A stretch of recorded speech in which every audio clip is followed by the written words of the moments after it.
A thunder of jets in an open sky, a streak of gray, and a cheerful... A loop, a whirl, and a vertical climb, and once again, you'll know it's time for the adventures of Rocky and Bullwinkle and friends. Starring that supersonic speedster, Rocket J. Squirrel, with his pal Bullwinkle the Moose, and a host of others. Hurry, Bullwinkle! The show's about to start! I'm coming as fast as I can. Wave to the people! Yay! Now what are you doing? Signing autographs. Let's see. John Smith. But your name is Bullwinkle. I know, but that's hard to spell.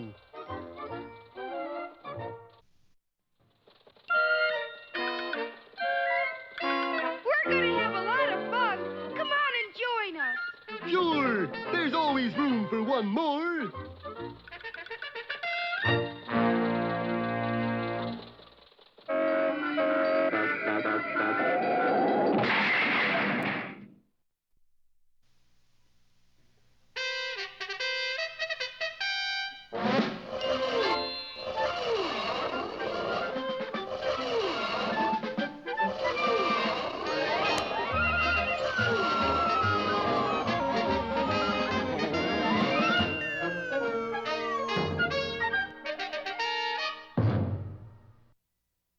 Our scene opens today in an emergency session of the World Economic Council, attended by the greatest financial wizards of our time, including their chairman, fiduciary J. Blurt. Gentlemen, we're face to face with disaster. Say on, fiduciary. Well, as we all know, the real basis for our world economy is not gold. No. Not silver. Not gold. Not even uranium. No. But that solid, everlasting rock rib security, the box top. Vive la box top. It therefore pains me to tell you, gentlemen, that someone, somewhere, somehow is counterfeiting box tops. Counterfeiting box tops. Can't a man have faith in anything? And unless we catch the culprit soon, the economy of the whole world as we know it is doomed. It will demolish the dollar. Ruin the ruble. The franc will fall. Even the drachma will droop. This fiend in human form must be found. But how? We must be on the lookout for anyone who has an unusually large number of box tops. And when we spot him, Liquidate him immediately. At this moment, our agents are everywhere. suppose it's just somebody who likes to hoard box tops. Nonsense, old boy. Who'd be stupid enough to hoard box tops? A good question, that, but the answer was ridiculously simple. For at that moment in the little town of Frostbite Falls, Minnesota, 63,821, 63,822. How you doing, Bullwinkle? Oh, hi, Rocky. Just counting my box tops before I take them to the bank. Boy, you sure have saved a mess of them. Oh, I didn't save them all. I inherited some from my Uncle Dewlap. He left you box tops? Yeah, and 14 miles of string, too. Oh, he was a saving fool. How many are there, Bullwinkle? Well, I just got up to, buttermilk. I lost count. Why don't you let the bank count it for you? Hey, that's a good idea. and a little while later, the boys were trundling a wheelbarrow full of box tops into the Farmers and Swineherds National Bank. The clerk took one look at them and ran to the president's office. Mr. Fremley, can I see you a minute? Arbogast, please. Can't you see I'm foreclosing a mortgage? But it's an emergency, sir. Box tops? A barrow full. Come on. Oop. Please, madam, you're getting my spat soggy. Could we have a little service, please? Why, yes, certainly, sir. Arbogast, call the police, the FBI, my wife. I'd like to start a box top account with your bank. Yes, sir. What kind? Just checking? No, I really mean it. Meanwhile, a bevy of law enforcement officers were converging on the bank. Okay, when I give the word, we grab him. Is he really dangerous, Chief? Anybody who would counterfeit box tops would do anything. Gee. So if he makes one funny move, let him have it. There you are, my life savings. How much is there? Looks like millions. Yeah, or even thousands. Hear that? That's our man, all right. You mean Moose? Yeah, careful now. What are you doing with that empty bag, Bullwinkle? Oh, I just can't resist popping them, Rock. That's sure gonna disturb the other people in the bank. Oh, they won't care. Here goes. There, Bullwinkle! Boy, they're sure touchy.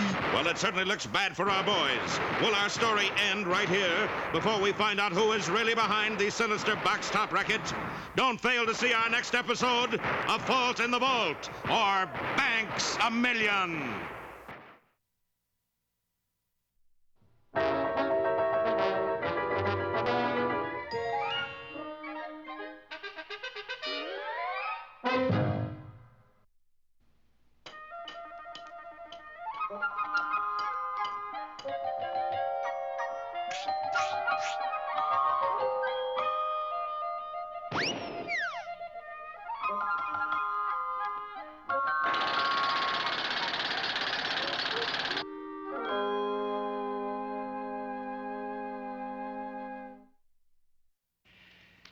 That's it, Junior.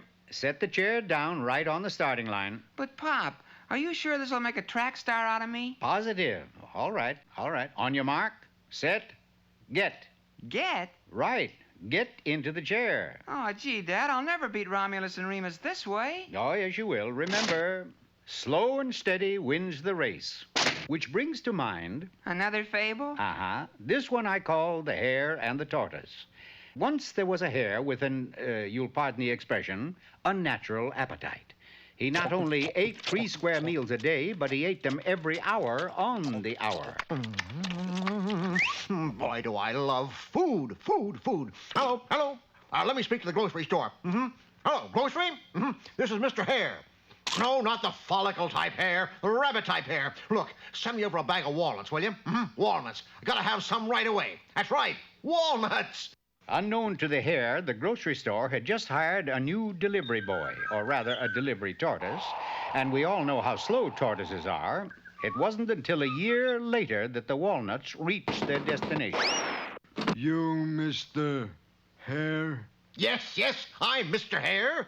You order walnuts? Yes, I ordered walnuts, but that was a year ago. I know. That's why you got walnut trees. Trees? Nuts. Yeah, I know he's new, but he's still awful slow. Okay, I'll tell you what. I'll give you another chance. Send out a gallon of ice cream, huh? Tutti frutti. And this time make it fast, will you? Once again, the little tortoise went out on a delivery, and once again, 1 year later, he arrived at the hare's house. Late again, huh? Lights were against me. Look, Turtle, I ordered a gallon of ice cream. Tutti frutti. Yeah, tutti frutti. Now, it took you 1 whole year to deliver it. I can imagine what kind of condition it's in. Well, it is a little loose. I can imagine. You still want it? Of course I still want it. Let me have it. Look, I tell you, if this keeps up, I'm going to take my trade elsewhere. I will. I'll tell you what. I'll give you 1 more chance, just 1. You got any sticks of TNT? I'll fix that, Turtle. Oh, good. Well, send me out 1 stick of TNT. Oh, and do me a favor, will you? Put a 1-year fuse on it and light it. You heard me. I said light it. Well, sir, it was the same old routine. The tortoise left the grocery, and 1 year later... Sorry I'm late, Mr. Hare, but did you order a stick of TNT? I not only ordered it, Speedy, I had it lit so it'd blow up on you. That's for being so slow with my walnuts and ice cream. Well, I apologize for being so slow. Here's your TNT. They had a 2-for-1 sale. You heard me. I said fire him. But, Mr. Hare, I need a delivery boy. Okay, fire him, hire me. I just happen to be the fastest creature in the forest. Second fastest. Do you mean to imply, Tortoise, that you can outrun this hare? Sir, I could beat him standing still. And so it was decided that the hare and the tortoise would meet in a race. To the victor would go the job of delivery boy. At the sound of the gun, the contestants were off. Or at least one of them was.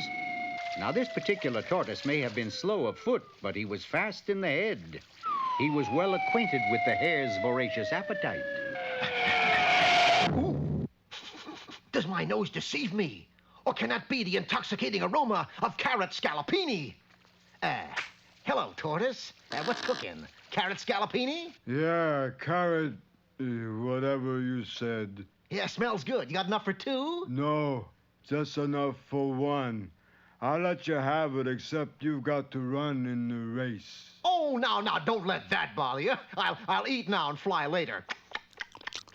Would you mind if I ran while you ate? No. Be my guest. I'll catch up. Ah, but the hare's appetite got the better of him. He sat there for 3 hours consuming every bit of carrot, whatever it is he said. And who can run on a full stomach? Did the tortoise win the race? With ease. Oh, I see what you mean by slow and steady wins the race, Pop. There's also another moral, son. One that applies to the hare. Bet I know what it is. What? Haste makes waste. Get it, Dad? Yeah, I get it, son.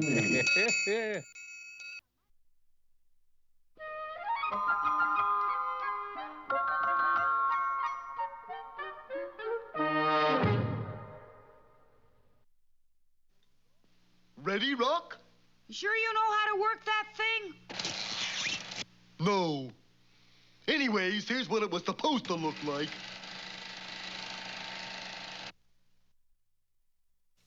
And now, for all you senior students who are just about to graduate, here are some words of wisdom from Mr. Know-It-All. Buenos dias, senors.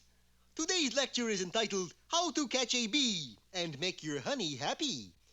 Ordinarily, one can find a bee in a meadow of sweet-smelling flowers.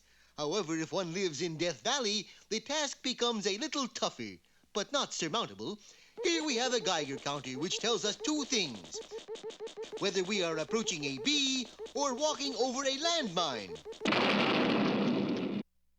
If the bee lover can't find the bee, make the bee come to the bee lover.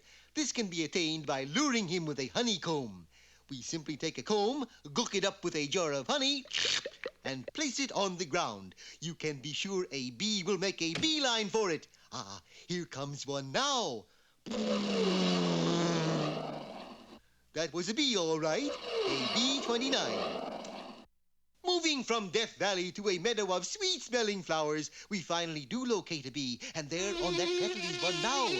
Utilizing the thumb and forefinger, we gently pick him up so as not to hurt his delicate little... Oh! Catch the bee, Mr. Know-It-All? No, I didn't, and I'm going to see that he never gets elected. Well, why are you going into that voting booth? I'm going to vote no on Proposition B. And now... Hey, Rocky, watch me pull a rabbit out of my hat. Again? Nothing up my sleeve. Presto! No doubt about it. I gotta get another hat. Now here's something we hope you'll really like.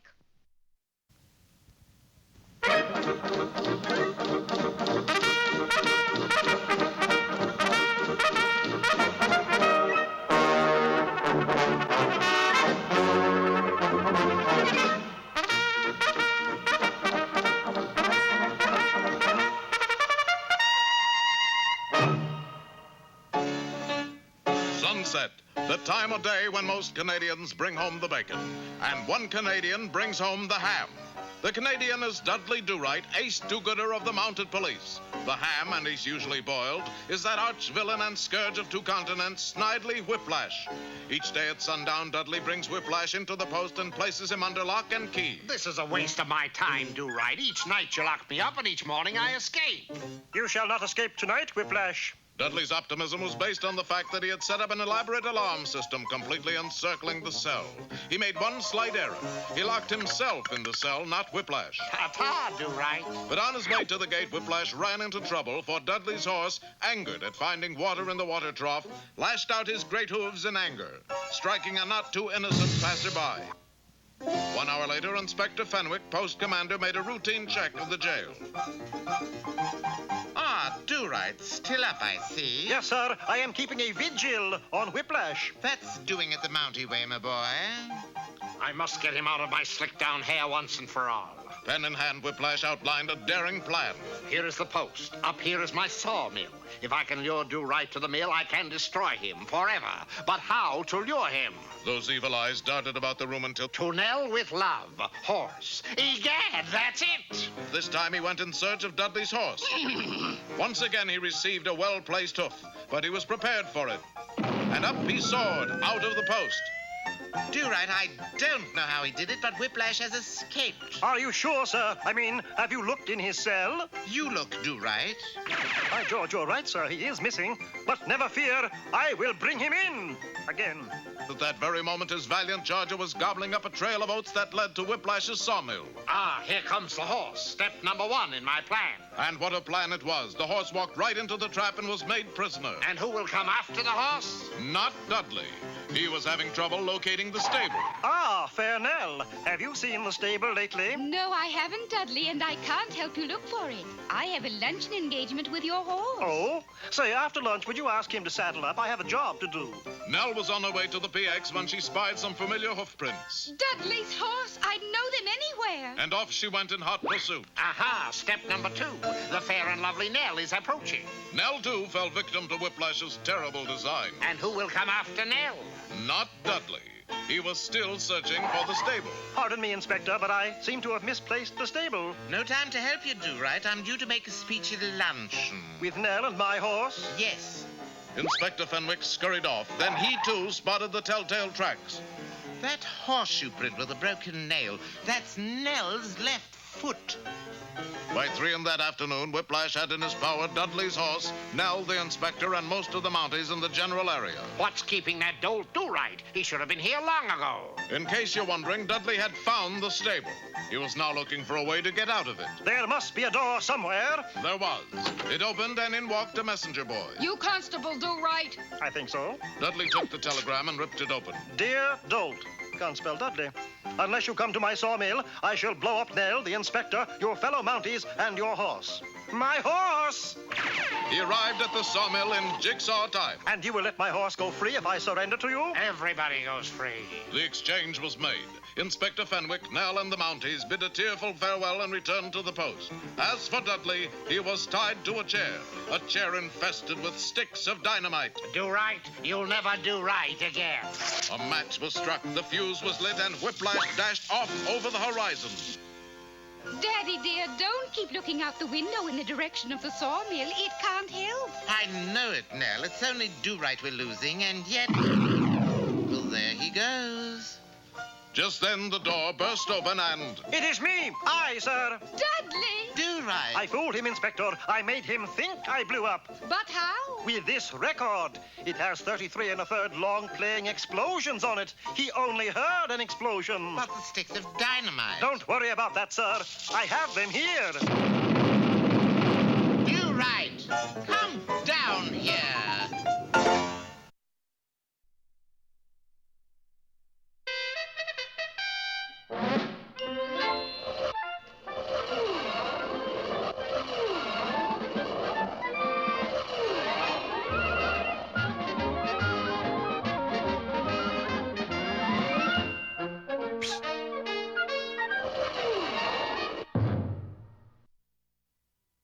Last time you recall, the members of the World Economic Council were horrified to discover that somebody was counterfeiting box tops, the real basis of the world's monetary system. Suspicion immediately fell on Bullwinkle Moose, owner of the world's largest collection of genuine box tops. So when he and Rocky tried to open a box top account at the Farmers and Swineherds National Bank... Get down, Bullwinkle! It's okay, Rocky. I'm a depositor. Boy, my credit rate must have gone down. This is the police. We know you're in there. You can't fool them fellas, can you? Come out with your hands up. Okay. And when Bullwinkle emerged, he was quickly shoved into a patrol wagon and whisked away. I'll send you my address as soon as I get settled, Rock. Meanwhile, in an old brownstone house in the middle of a large city, a mysterious figure worked over a printing press. 1, 2, 3 a liri, 4, 5, 6 a liri, 7, 8, 9 a liri, 10 a liri, box top. Yes, unbelievable though it may seem, the box top counterfeiter was really Boris Badenov, that notorious no-goodnik, that venal villain, that delinquent demon, that... It's no use. Flattery will get you nowhere. Boris, darling, next load of box tops is ready to roll. Very well, Natasha. Let's go. And Boris and Natasha dashed to their friendly neighborhood grocer to carry out their fiendish plan. Hello. You are my friendly neighborhood grocer? That's me, little fella. You are giving away atomic-powered roller skates? Yep, with 16 box tops.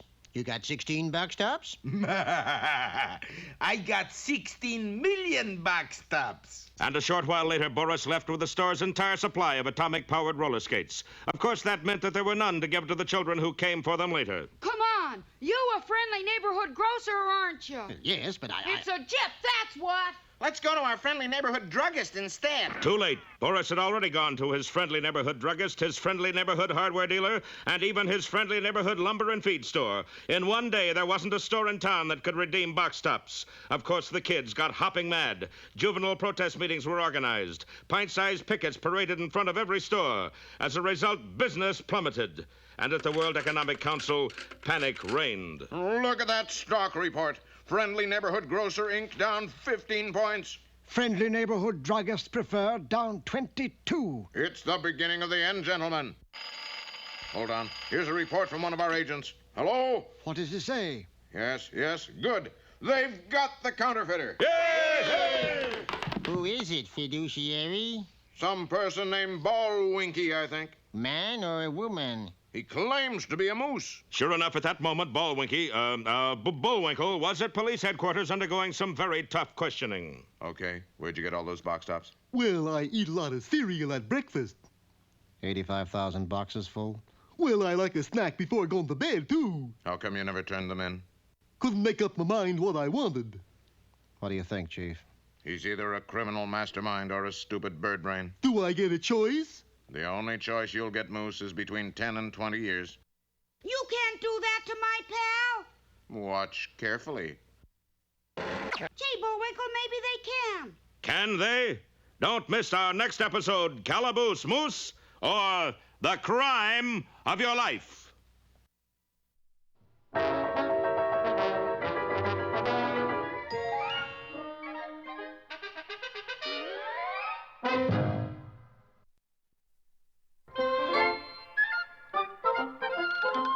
Well, it looks as if our time is just about run out.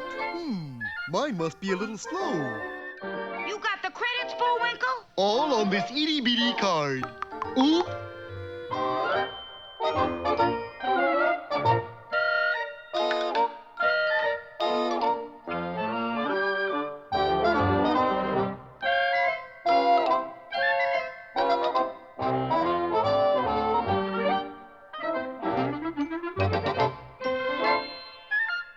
We're late again, Bullwinkle. Right.